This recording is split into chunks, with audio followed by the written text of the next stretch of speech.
Can you just set up a company in Dubai and pay no tax? This is a question that we're getting asked on a daily basis. So as you've probably seen if you follow me on the channel or on other social medias, that appears to be what I've done in terms of just set up a company in Dubai and no longer pay any tax. And for the most part, this is true, but it's because of a couple of different factors that I'm going to run through in this video. But before we get started, please do give this video a thumbs up and also hit that subscribe button to make sure that you do not miss out on the incredible content that we're posting on a weekly basis. So the first thing to talk about here really is this video is primarily aimed at people in the UK and looking at lower tax jurisdictions such as Dubai, because Dubai is the hotspot at the minute. There are a number of reasons for this, and mostly it's because it's quite accessible, as in it's quite cheap to set up a company here, get a residency permit here in Dubai compared to other tax havens which are typically a lot more expensive, and the lifestyle that Dubai offers in terms of schooling, infrastructure, the quality of life here, just how safe it is compared to some other tax havens as well, you know, Belize, Panama, places like that.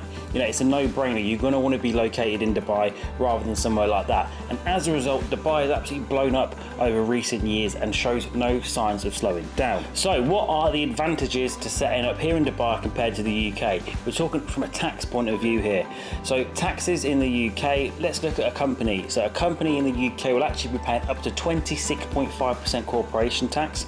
From now onwards, actually that's the marginal relief calculations before anybody in the comments says, well actually it's 25% in 19.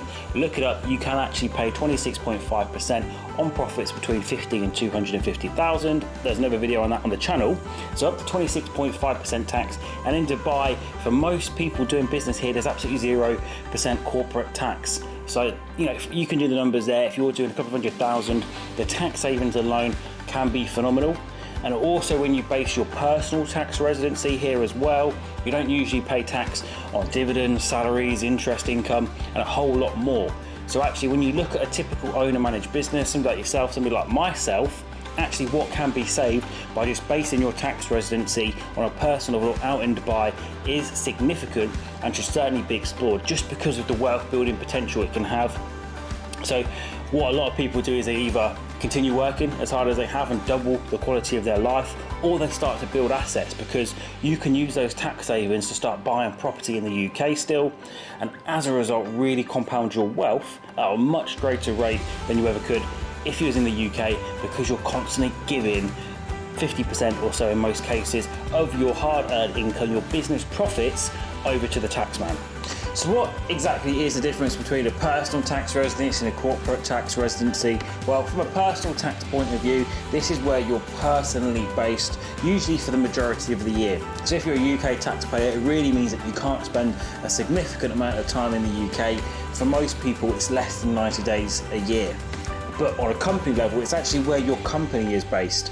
And we're going to run through exactly more on this so that you fully understand and you can see why you can't just set up a company out in Dubai but continue living in the UK. So your personal tax residency, which is where you basically spend most of the year. Effectively, it's usually done on a days or midnight basis, of where you are for a number of days at midnight throughout the tax year. On a company level, so it's actually where that company is based, incorporated, controlled, or looking at this basically, if you look at the tax treaties, if there's a tiebreaker clause. So what actually determines the residency of a company? And broadly, from a HMRC point of view, it's deemed to be the place of central management and control. And this means where the big board decisions are made, where the company is actually run from, and where the decisions are made. So if you're basically approving a new product line, if you're buying a property, if you're looking at all of these factors, all of the decisions that you would typically make as a business in order to run and grow that business, where are those decisions being made? Are they in Dubai or are they in UK? So this basically leads on to the dilemma that people have as to where they just set up a company in Dubai but continue to actually run the company from the UK.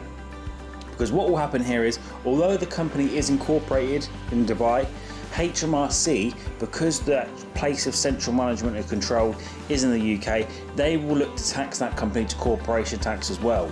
So for most people, you can't just set up a company in Dubai and move money over, have it tax-free, because if you're a UK resident, it's going to be difficult for you to prove that the place of central management and control isn't in the UK, because after all, if all of the directors are UK resident, and as a result spend enough time in the UK to be UK resident, how can that company possibly be run from overseas when there's that basic mismatch between your personal tax residency and your basic Dubai or UAE corporate residency?